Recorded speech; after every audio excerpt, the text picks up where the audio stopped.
Rosberg a pensé à être le remplaçant de Hamilton à Sakir. Il a envisagé d'appeler son ancienne équipe, mais,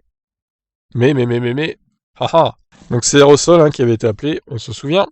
Si Rosberg avait toujours été capable de conduire une F1, les choses auraient pu être différentes, l'Allemand affirmant qu'il aurait proposé de retourner dans son ancienne équipe pour le week-end. J'aurais certainement envisagé de prendre mon téléphone là-bas. Mais physiquement, je n'aurais pas pu. Certainement pas. Je ne ferais pas plus de 2 tours avec cette voiture. Mes bras se solidifieraient comme un roc, mes doigts, je ne pourrais plus tenir le volant après 2 tours, j'en suis sûr.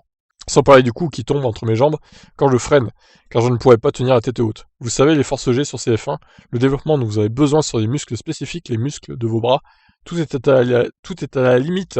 Donc physiquement, aucune chance, mais j'y ai pensé. La retraite de Rosberg a été l'une des plus choquantes de l'histoire du sport en arrêtant en 2016 immédiatement après avoir remporté son premier Grand Prix, son premier championnat du monde, pardon. À l'époque, beaucoup pensaient que c'était une décision non réfléchie et qu'il regretterait plus tard. Mais il admet aujourd'hui qu'il aimerait à nouveau piloter une F1. Il n'a toujours aucune envie de le faire à plein temps.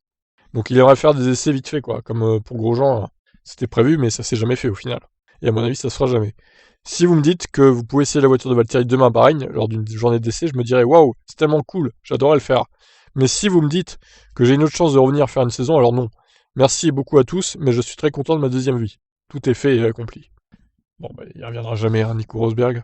Je pense qu'on s'en doutait tous, de toute façon. Vu la retraite fulgurante qu'il a prise, c'est pas pour revenir plusieurs années après, ça n'aura aucun sens.